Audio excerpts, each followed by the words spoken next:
You awake, dazed and confused, lost in the middle of the wilderness in the pitch black of night. That's the last time I eat a handful of pills I find on the floor of the bus, you say to yourself. Suddenly, you see a set of bright red eyes piercing through the darkness, and you hear its terrifying call. Stop! You are about to be attacked by a Mothman! You wanna know why? Because you were unprepared. The simple fact is, most cryptid attacks are easily avoidable. You might be asking yourself, what even is cryptid? Cryptids are basically any animal that's existence has been speculated on but not confirmed by the scientific community. For example, Bigfoot, the Loch Ness Monster, Jeffree Star, or the Kraken. The first and possibly my favorite cryptid we're gonna cover is the Mongolian deathworm. The Mongolian deathworm is approximately 1 meter or 2 to 3 feet long. All phallic jokes aside, this worm has been nicknamed the intestine worm because it looks like Dr. Frankenstein removed an NFL lineman's intestines and then gave it new life as a giant predatory roundworm. The worm has been said to prey on humans, and it has multiple forms of attack it can use. The worm is apparently coated in a toxin that can cause instant death in any human being that touches it. It can also spit a yellow acidic secretion capable of dissolving flesh. It's rumored that the bright yellow bile attracts more worms to the victim, either because of the bright yellow color or because of pheromones in the spittle. This wormy boy was popularized in Western culture by the American paleontologist Roy Chapman Andrews in 1926. The only evidence that supports this cryptid's existence is anecdotal, so many people believe that it doesn't exist. Some cryptozoologists have a theory about this worm that I personally prescribe to. I don't believe the Mongolian deathworm is a worm, per se, but I do believe a creature like that could exist. I think the source of this cryptid could be a large undiscovered species of burrowing legless lizard native to the Gobi Desert. No, I don't mean snake, it's a real animal and there are more differences between snakes and lizards than just legs. While a hot, dry ecosystem would dry out a worm quickly, reptiles are much more suited to desert environments. There are also multiple recorded instances of animals shooting acidic compounds as both predatory strategies and a defense tactic. There's also animals who have incredibly toxic skin. The Gobi Desert is the fastest growing desert on the planet, so there's no shortage of sand for this large wiggly predator to hide in. The next animal on the list is the thunderbird. One version of it is like a giant condor, but this is the boring version. The more interesting depiction of the thunderbird is a giant sky creature with smooth leathery skin and a head similar to an alligator. This description almost matches the morphology of the extinct pterodactyl, meaning that this could be a dinosaurian cryptid, such as the Loch Ness Monster. Personally, I think dinosaurian cryptids are the cryptids least likely to exist. Not only did they somehow survive a grand extinction event, but they also maintained enough of a population of literal giant monsters to survive until the modern day, and kept this literal pack of monsters undetected, doing it all with the brain size of a peanut. Not only that, but this one's flying through the sky. Do you know how big this thing's turds would be? If that thing was dropping logs out of the sky, we would know. The thunderbird is reported to swoop down and steal children from their yard. Again, the evidence seems to be mostly anecdotal, and eyewitness testimony is not always reliable. Probably the most famous story about the thunderbird is from the Tombstone Epitaph newspaper. April 26, 1890, this newspaper published an article where they said gunslingers shot a thunderbird out of the sky. Some claim to have seen a real picture of the beast with a few gunslingers posing next to it. However, this picture is believed to be a hoax. Some claim that this very picture was published in the newspaper along with the story, but the newspaper responsible for the article was not capable of publishing images at that point in time. Also, there are copies of this article on file in libraries, and it shows no image.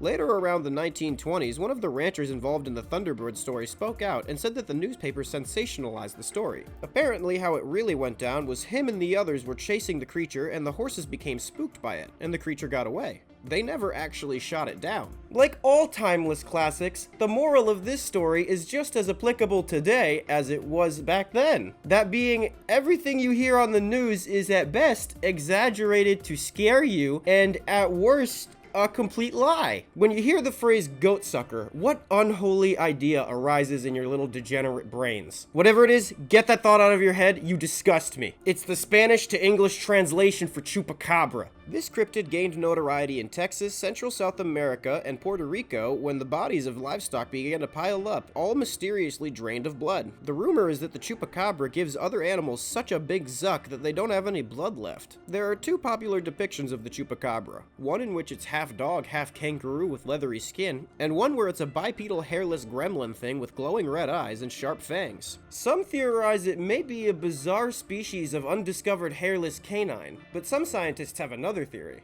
Many think these are simply dogs and coyotes that are infected with a disease called mange, which causes hair loss and damage to the skin, giving it a strange, monstrous texture. While this version could explain the canine depiction chupacabra, it doesn't explain much about Gollum over here, so that leaves us with two possibilities. Either there's a hairless man-baby creature running around chugging livestock bodily fluid, or a rancher found a psychoactive cactus and saw a spider monkey from 30 feet away and then decided to call Monster Quest. Personally, I am happy with both of these scenarios. Next up is the Yeti. The Yeti is basically Bigfoot painted white. The Yeti is said to inhabit the highest peaks of the Himalayas. Scientists attribute Yeti sightings to different species of bears, or a species of monkey that's native to the area. The big thing about the Yeti that doesn't quite work for me is the sheer size of this lad. The Yeti is rumored to be able to grow up to 10 feet, or just over 3 meters tall, and weigh up to 400 pounds, or 181 kilograms. Now, I understand large apex predators can exist in tough environments, but the ecosystem in the highest peaks of the Himalayas is low oxygen due to elevation, meaning that Yeti would need to expend more energy and need more food than another massive creature that lived at a lower elevation. Add to that the energy that it would need to expend maintaining its body heat in such a frigid area,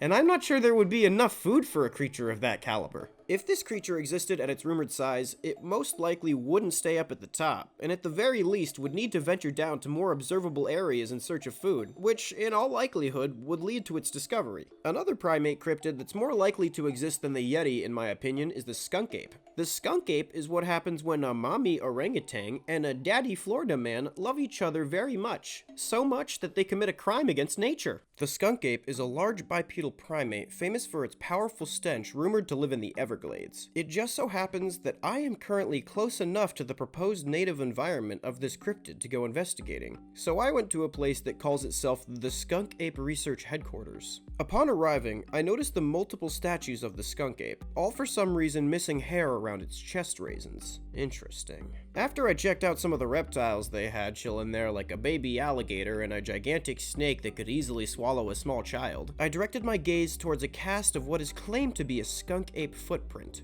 Placing my hand beside it for scale, it looks to be around double the length of the average human hand. One thing that troubled me about these supposed footprints is that they are seemingly almost devoid of the changes in elevation that occur in most primate foot structures, our species included. I'm not making any accusations, but it looks like someone could make a very similar foot-shaped cast by digging out a foot shape in the ground and pouring the casting material in. Regardless of whether or not the evidence means anything, many creatures that are monstrous in proportion escape captivity and live wildly in droves in Florida now. So there's no reason that a creature like this couldn't exist. If someone told me that an orangutan escaped a zoo, I believe it could survive in the Florida wilds. Personally, I believe the theory that skunk apes are a population of orangutans, but I don't see anything in the environment preventing the existence of an undiscovered primate. The Everglades are huge. There's plenty of trees, plenty to eat, and plenty of thick foliage to hide in. The museum wasn't enough, so the only thing left to do was get on a boat and travel down the Everglades.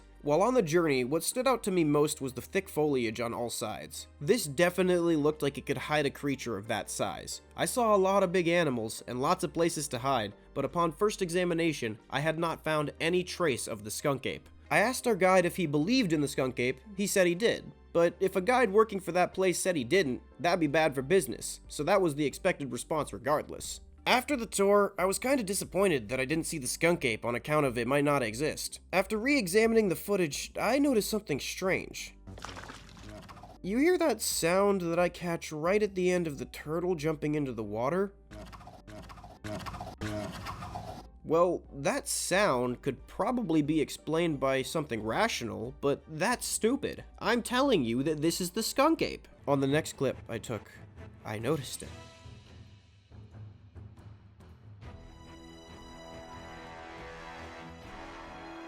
I had found the mother lode, And then I went down in history as the best cryptozoologist in history, and was still humble enough to suggest that maybe the real skunk ape was the friends we made along the way, the end. If you like this video, please subscribe, drop me a like, and hit the bell. If you didn't, do it anyways. I don't mean to throw any shade at the skunk ape headquarters, actually it's just the opposite. I had an amazing time hanging out there, and regardless of whether or not the skunk ape is real, that doesn't really matter, it's a fun place. I might be going just a bit slower because school's starting back up for me, but I really think that I can't stick to my 1 video a week upload schedule.